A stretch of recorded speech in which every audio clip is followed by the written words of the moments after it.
오늘 우리에게 주시는 말씀은 예레미야 29장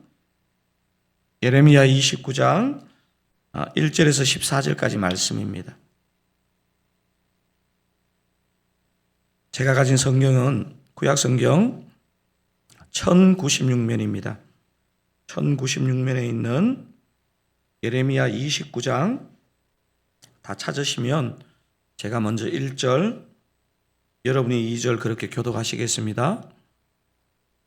선지자 예레미야가 예루살렘에서 이 같은 편지를 느부갓네살이 예루살렘에서 바벨론으로 끌고 간 포로 중 남아있는 장로들과 제사장들과 선지자들과 모든 백성에게 보냈는데, 그때는 요고니아 왕과 왕후와 궁중 내시들과 유다와 예루살렘의 고관들과 기능공과 토공들이 예루살렘에서 떠난 후라.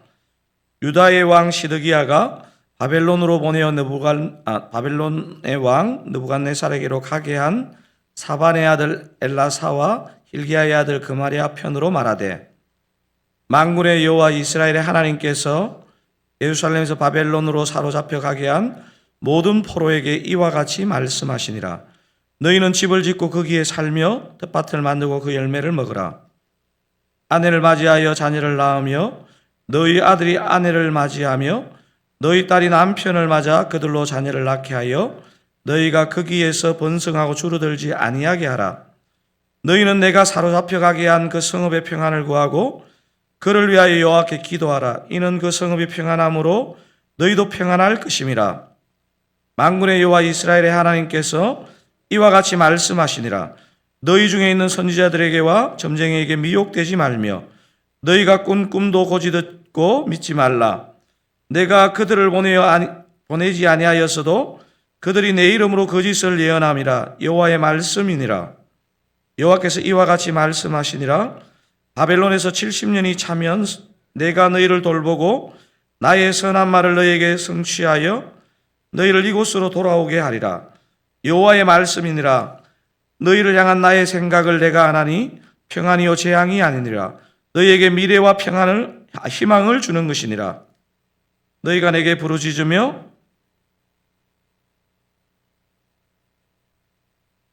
너희가 온 마음으로 나를 구하면 나를 찾을 것이요 나를 만나니라. 이것은 여호와의 말씀이니라. 나는 너희들을 만날 것이며 너희를 포로된 중에서 다시 돌아오게 하되 내가 쫓아보내었던 나라들과 모든 곳에서 모아 사로잡혀 떠났던 그곳으로 돌아오게 하리라. 이것은 여호와의 말씀이니라. 7월이 벌써 되었고 한 주를 또 보내게 되었는데요. 이번 한 주도 비가 거의 매일 내리고 있네요. 다음 한 주도 계속 비가 예보되어 있는데요. 날씨가 이렇게 계속 비가 오면 사람 몸과 마음이 처지기 쉬운데 하나님께 은혜를 구하면서 또 이 기간을 잘 보내야 될 것 같습니다. 요즘 나누고 있는 예레미야 선지자의 혹시 닉네임이 뭐죠? 예레미야 이러면 흔히 불리는 이름이 있지 않습니까? 눈물의 선지자 이렇게 불립니다. 예레미야가 왜 눈물의 선지자라는 별명을 가지게 되었을지 제가 어제 말씀을 원래 아는 내용이지만 다시 한번 생각해 보았습니다. 그의 성격이 우울질의 성격이기 때문에 이런 별명이 붙었을까요? 물론 그의 기질이 굳이 분류를 하면 우울질에 가까운 것 같아요. 예레미야는 자신이 태어난 날을 저주하는 내용이 나오고요. 자기가 당한 치욕에 대해 하나님께 불평하기도 했습니다. 하나님께서 예레미야를 당신의 선지자로 부른 나이가 20살이었는데 불렀을 때 하나님 이제 제가 왔습니다 이렇게 하지 않고 슬프도소이다 나는 아이라 말할 줄을 모르나이다 이렇게 말하면서 선뜻 소명에 순종하지 않았습니다. 하지만 타고난 기질 때문에 이 예레미야에게 눈물의 선지자라는 별명이 붙은 것 같지는 않습니다. 그가 눈물의 선지자임을 보여주는 그 명확한 성경적 구절이 있는데요. 예레미야 9장 1절입니다. 여러분 예레미야 9장 1절 제가 한번 읽어보겠습니다. 어찌하면 내 머리는 물이 되고 내 눈은 눈물 그늘이 될고 죽임을 당한 딸 내 백성을 위하여 주야로 울리로다 이렇게 되어 있습니다. 방금 읽은 이 구절 속에 예레미야가 왜 울고 있을까요? 자기 백성을 공의로우신 하나님이 자기 백성을 심판하지 않을 수 없는 그 하나님의 마음과 계속 깨닫지 못하는 이스라엘 백성 사이에 서서 심판의 진실을 선포할 수밖에 없는 그 눈물의 그 선지자의 모습이 담겨 있는 것입니다. 하나님과 이스라엘 백성 사이에 서 있는 것만으로 충분히 마음이 찢어지는데 예레미야를 더 슬프게 한 것은 거짓 선지자들이 거짓 희망을 예언하였기 때문입니다. 본문 바로 앞장 예레미야 28장에서 하나나라는 선지자가 제가 보니까 살았던 곳도 비슷한 것 같아요. 위치도. 이스라엘 백성이 포로로 잡혀가도 2년 안에 하나님께서 이스라엘 백성들을 본국으로 돌려보낸다는 사실 시간이 지나면 들통날 거짓 예언을 합니다. 그래서 오늘 본문 예레미야 29장은 이거는 하나님이 주신 분명한 미래적 사실이기 때문에 예레미야가 포로지 바벨론에 있는 사람들에게 보낸 편지의 내용입니다. 편지의 내용. 자, 오늘 본문의 첫 절 같이 한번 읽어보실까요? 선지자 예레미야가 예루살렘에서 이 같은 편지를 느부갓네살이 예루살렘에서 바벨론으로 끌고 간 포로 중 남아있는 장로들과 제사장들과 선지자들과 모든 백성에게 보냈는데, 여러분 제가 1절에서 색깔 있는 표시를 한 글씨, 단어가 있죠? 무슨 단어에다가 제가 표시를 했습니까? 남아있는 이라는 단어입니다. 이 남아있는에 해당하는 히브리어를 찾아보니까 이 예테르라는 단어인데 생존에 있다 이런 의미도 있지만요.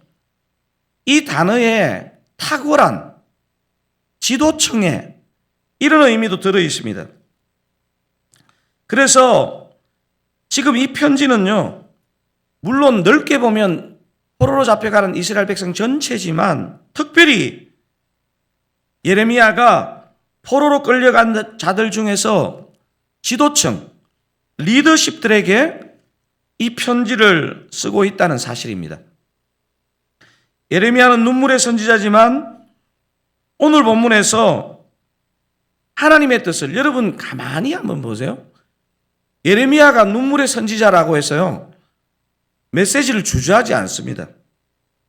오늘 본문의 5절을 읽어보면요, 한 단어만 쓰면 되는데 네 단어의 종류는 다르지만 하나님의 심정이 담긴 네 단어를 반복해서 사용하는 것을 볼 수 있습니다.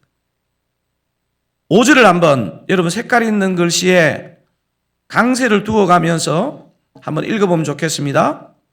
너희는 집을 짓고 거기에 살며 텃밭을 만들고 그 열매를 먹어라. 여러분 지금 예레미야가 왜 5절에 저런 동사를 저 짧은 절에 저렇게 반복하고 쓰고 있을까요? 사람의 마음에는요, 내가 하나님의 백성인데 하나님이 돌이키겠지. 그리고 하나나라는 선지자가 2년 안에 하나님이 돌이킨다. 포로로 다시 본국으로 귀환시킨다. 이런 희망 메시지를 전했던 것입니다. 근데 예레미야는 아니라는 거예요. 하나님이 결정한 것을 번복하시지 않잖아요. 짓고 살며 만들고 먹어라. 이게 지금 무슨 뜻일까요? 너희들이 일시적으로 살면 안 돼. 그냥 지속적으로 여기 살아야 돼. 그곳에서 분명히 길게 살게 될 것을 얘기하고 있습니다. 여러분 그 다음 절에 보면요. 완전히 어떻게 보면 희망을 끊는 얘기를 합니다. 6절을 제가 한번 읽어보겠습니다. 아내를 맞이하여 자녀를 낳으며 너희 아들이 아내를 맞이하며 너희 딸이 남편을 맞아 그들로 자녀를 낳게 하여 너희가 거기에서 번성하고 줄어들지 아니하게 하라. 여러분 제가 보니까 하나님의 말씀만큼 오해하고 오석하게 하는 게 없습니다. 여러분 창세기 6장에 보면 노아 시대를 하나님이 책망하면서요. 시집가고 장가가고 이야기를 합니다. 그래서 언뜻 보면 시집가고 장가가는 게 죄처럼 느껴지게 만들어요, 하나님이. 근데 여기 보니까 아내를 맞이하여 자녀를 낳으며 한 세대가 더 내려가죠. 너희 아들이 아내를 맞이하며 너희 딸이 남편을 맞이하여 한 세대 더 내려가죠. 그들로 자녀를 낳게 하여. 최소한 이 말이 하나님의 과장이 아니면 3대가 최소 3대가 바벨론 땅에 있어야 돼. 지금 이야기를 하고 있는 것이거든요. 여기까지는 좋아요.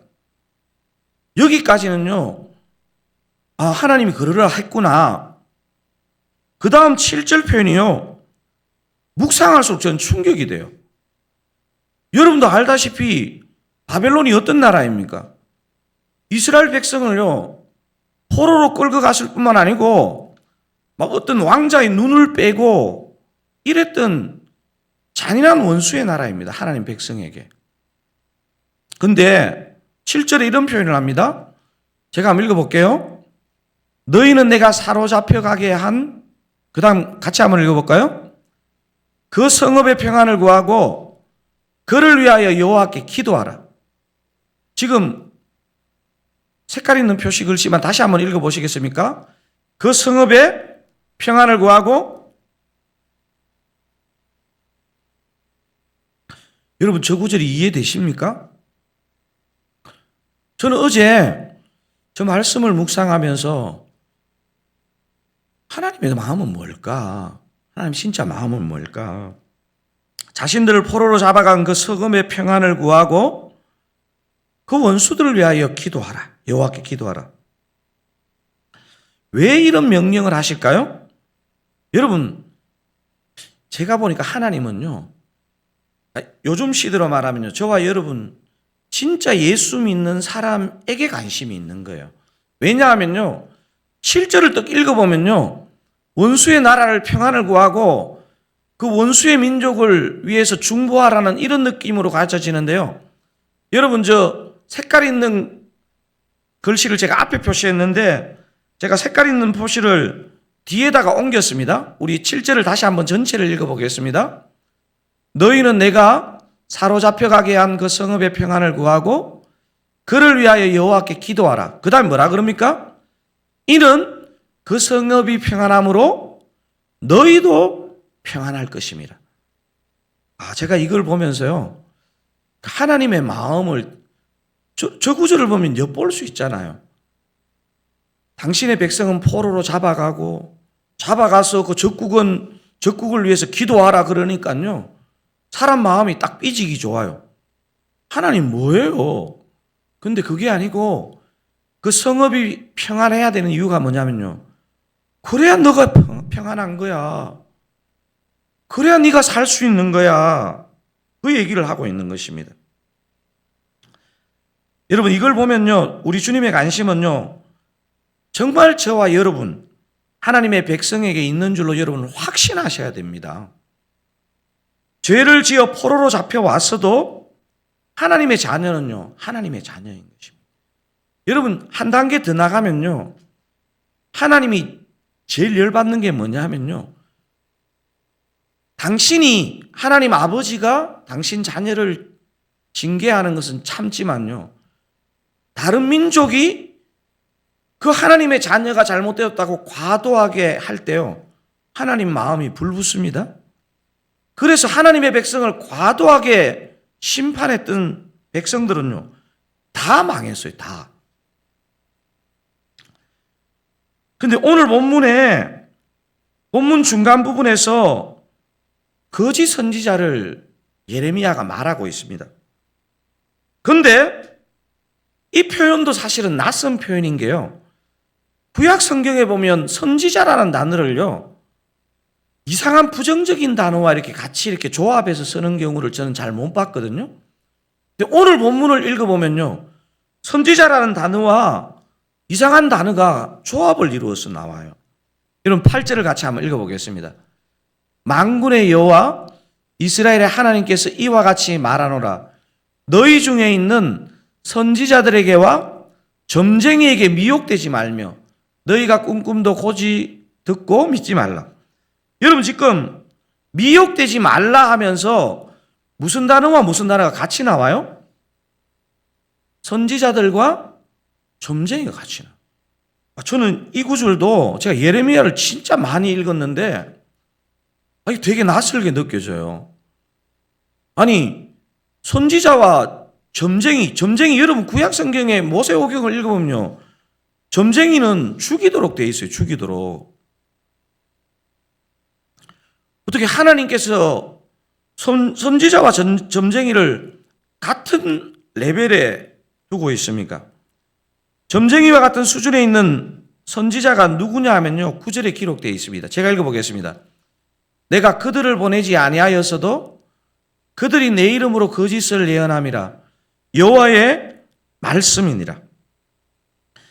이 점쟁이 수준의 예언자, 이 거짓 선지자의 특징을 하나님은 두 가지로 얘기하고 있습니다. 하나님이 보내지 않은 자. 두 번째, 하나님의 이름을 팔아 거짓을 예언하는 자. 하나님 보시기에 이 사람은요, 점쟁이와 같은 거예요. 점쟁이와.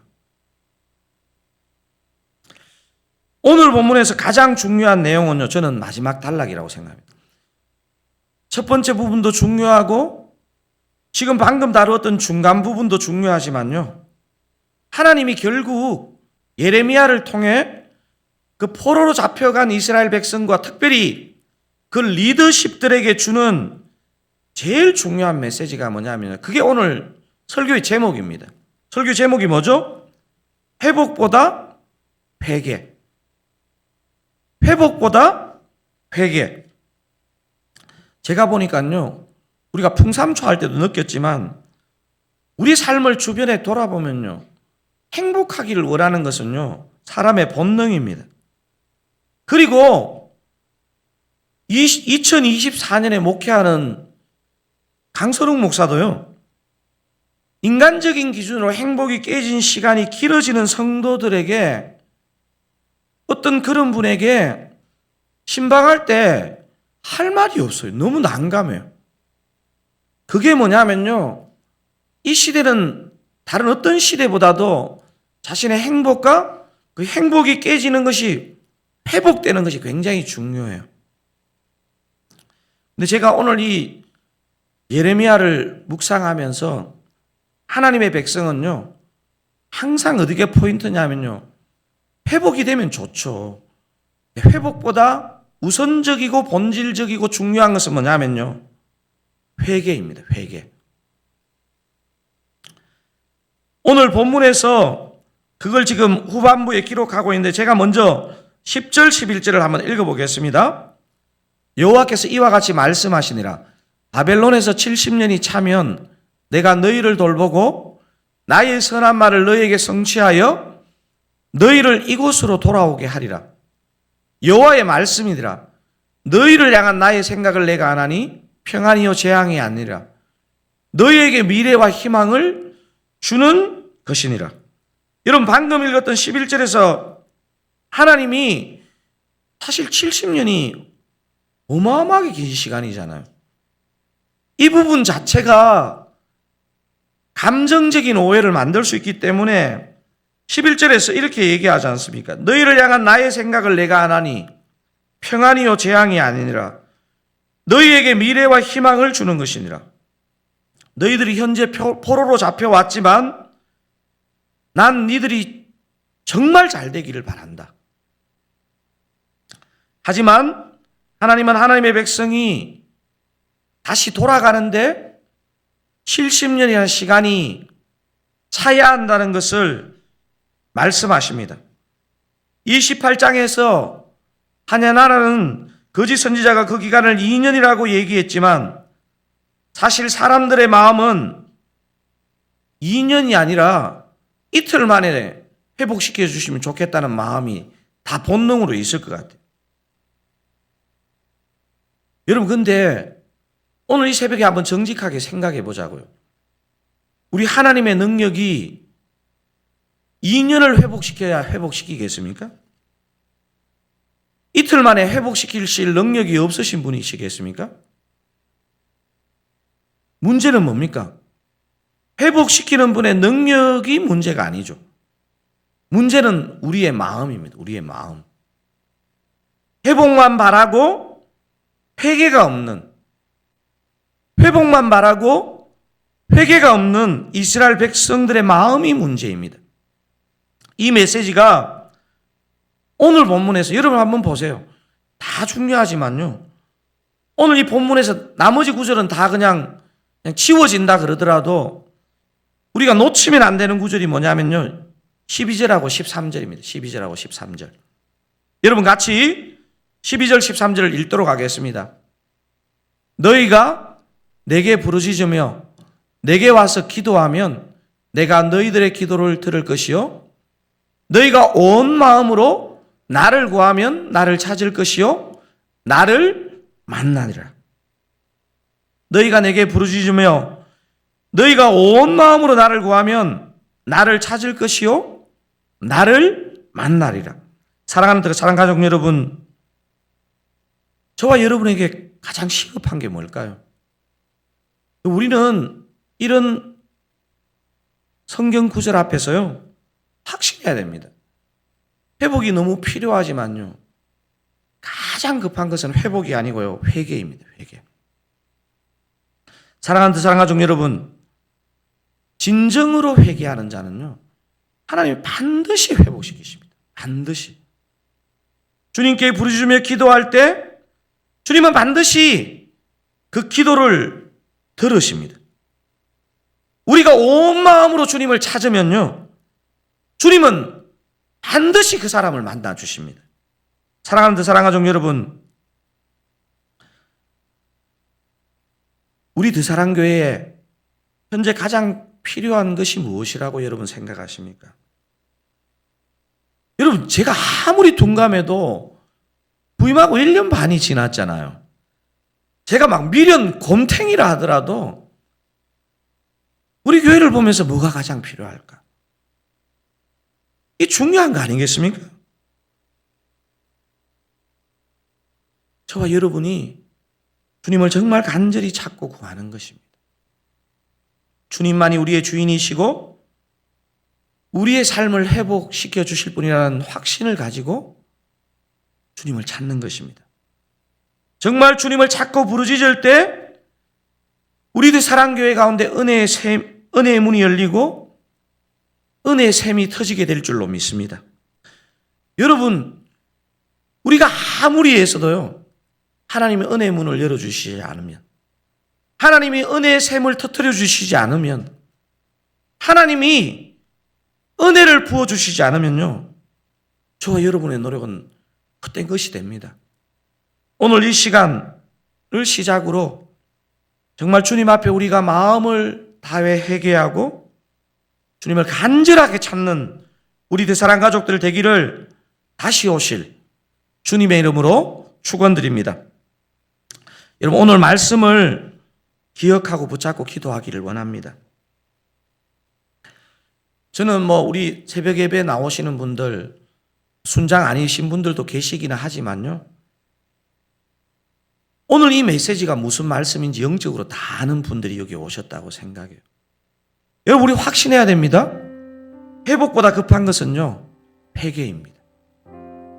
진정으로 주님을 찾고 구함으로 우리 삶에 드사랑교회 가운데 은혜의 문이 열리고 은혜의 샘이 터지는 역사가 있게 하옵소서. 여러분, 제가 한 말씀을 더 드리면요, 주님, 드사랑교회 왜 은혜를 안 주십니까? 주님이 저에게 하시는 말씀은요, 담임 목사 너부터 이 은혜를 받을 준비가 되어 있니? 여러분, 오늘 이 시간 여기서 회개라는 것은요, 단순히 그냥 눈물 한번 흘리는 걸 얘기하는 게 아니고요, 진짜 우리 삶의 주인이 주님입니다. 우리들 사랑교회 주인은 주님이십니다. 주님만이 우리에게 은혜를 주실 분입니다. 주님, 저의 삶을 회개합니다. 저의 가정에 주님의 주인 되심을 고백하지 못했던 죄를 회개합니다. 주님, 드사랑교회 모든 예배와 모든 사역 가운데 우리 주님만이 주인이십니다. 이렇게 고백할 때요, 여러분, 오늘 본문에 보니까 하나님의 백성을 그렇게 괴롭힌 바벨론 땅도 축복하라 하시는 주님이 우리의 주님이신데요, 정말 주님을 찾고 구할 때 하나님이 우리에게 진짜 회복과 축복을 주시지 않겠습니까? 여러분, 오늘 이 말씀 붙잡고, 여러분, 이 말씀은요, 오늘 이 시간에 한 번 구할 것이 아니고요, 우리의 마음 중심이 주님과 연합할 때까지 계속 구해야 할 은혜고요, 아니, 우리의 남은 평생에요, 주님 앞에 구해야 할 은혜인 줄로 믿습니다. 여러분, 오늘 이 시간 한번 이 말씀을 기억하고 붙잡고 하나님 앞에 간절하게 기도하기 원합니다. 기도하시겠습니다. 주님, 그렇습니다. 주님, 그렇습니다. 회복보다 급한 것은 회개인 줄로 믿습니다. 담임 목사인 저부터 진정으로 주님을 찾고 구할 수 있기를 원합니다. 하나님 아버지, 하나님 아버지, 진정으로 주님을 찾고 구할 수 있기를 원합니다. 나의 삶과 우리들 사랑교회의 주인 되신 분은 오직 주님밖에 없는 줄 믿고 간절하게 구하고 회개하며 돌이키기를 원합니다. 주님, 우리 가운데 긍휼의 문을 열어주시옵소서. 은혜와 은총의 문을 열어주시옵소서. 은혜의 샘물이 우리 가운데로 터져나오는 역사가 있게 하여 주시옵소서. 부족함이 없는 주님께서 부족한 것처럼 느껴지는 것은 주님께 문제가 있는 것이 아니고 우리에게 문제가 있는 줄로 그렇게 믿습니다. 주여, 주여, 불쌍히 여겨 주시옵소서. 은혜를 베풀어 주시옵소서. 우리 가운데 참된 회개와 온전한 엎드림이 있게 하여 주시옵소서. 주님을 찾고 구할 때, 주님의 얼굴을 구할 때 은혜의 문이 열리고 은혜의 샘이 터지고 하늘의 은혜가 열릴 줄로 믿습니다. 주님, 그런 은혜를 허락하여 주시옵소서.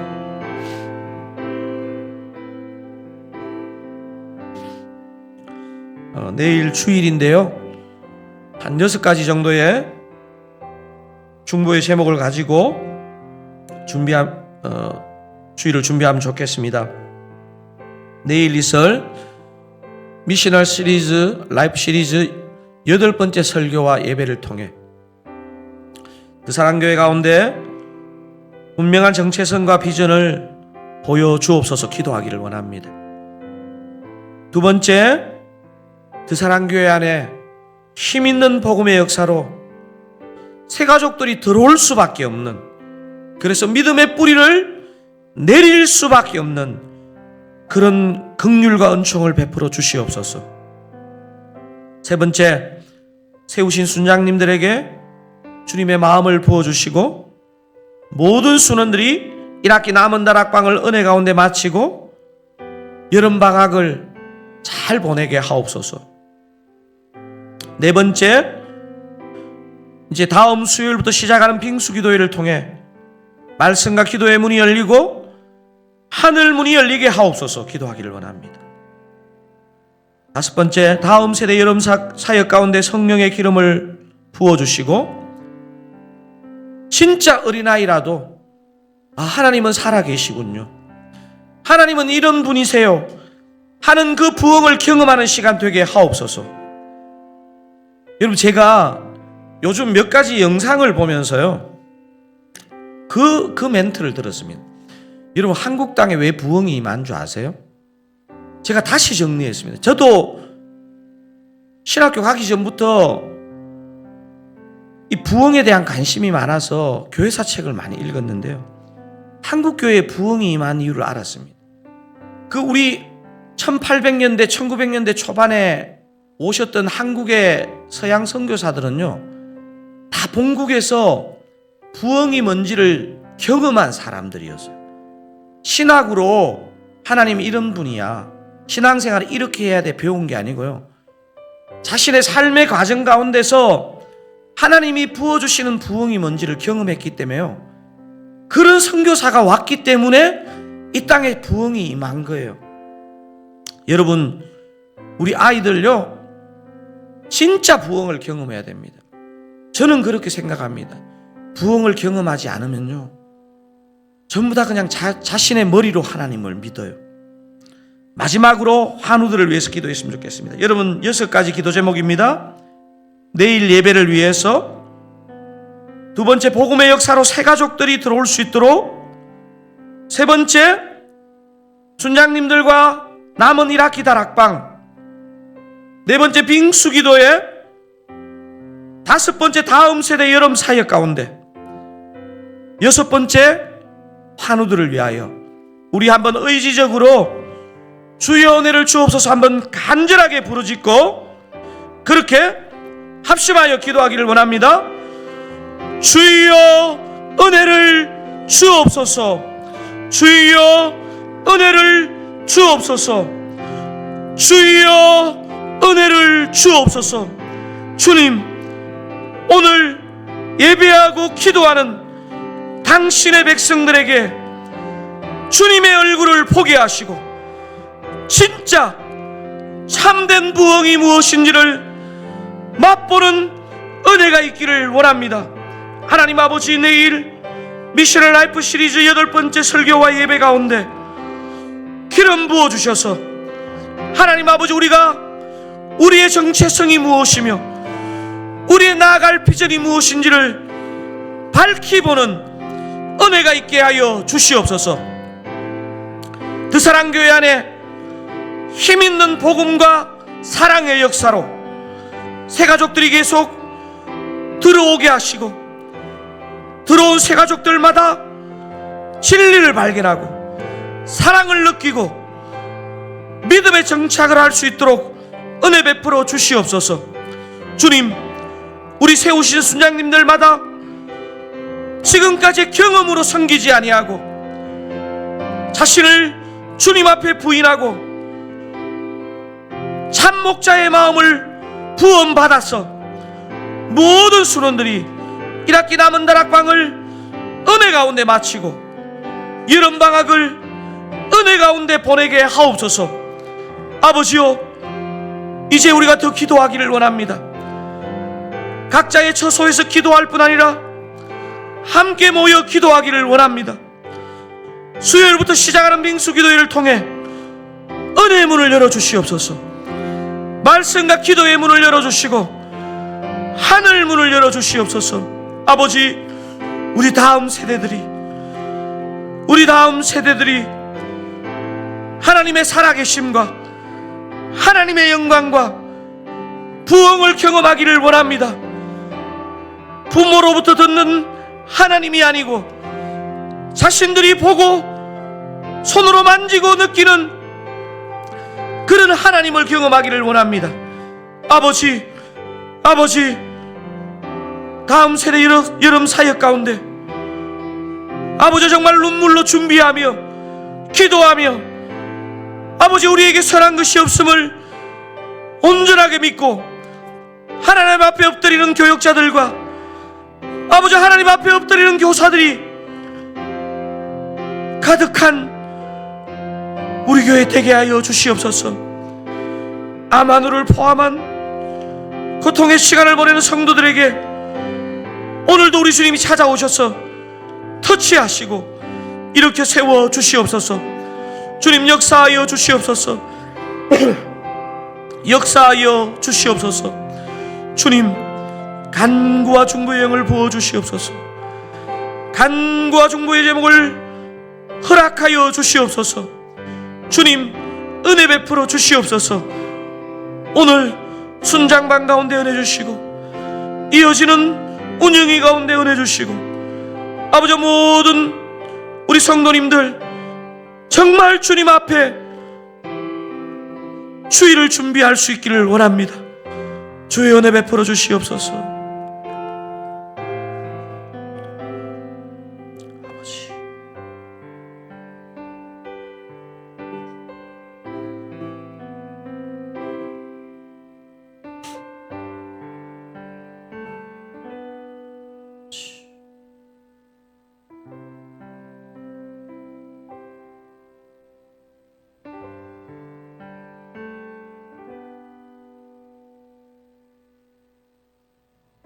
아버지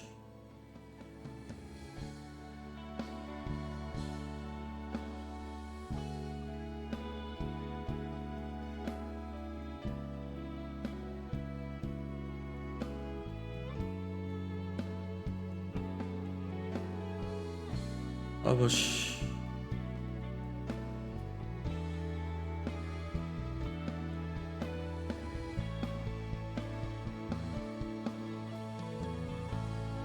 아버지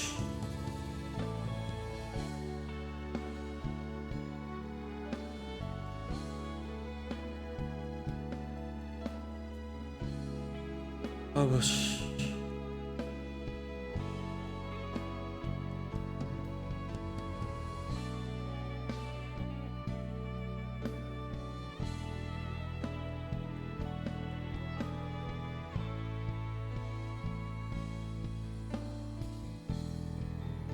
아버지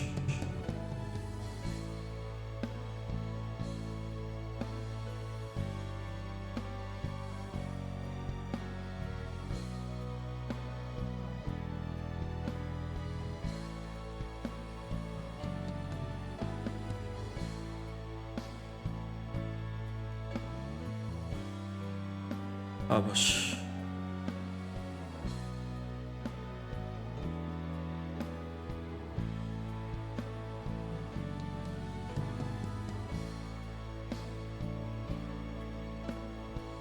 아버지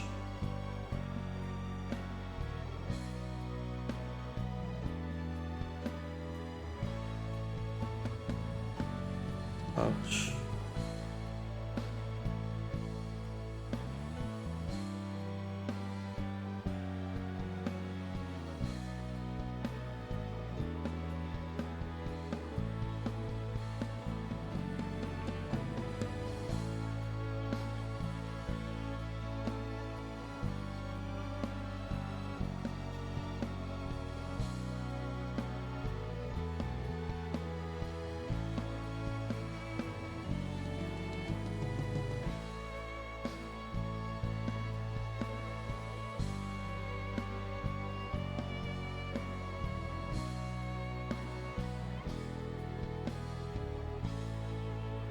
아버지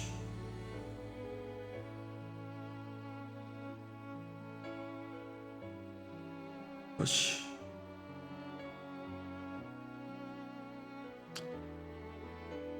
아버지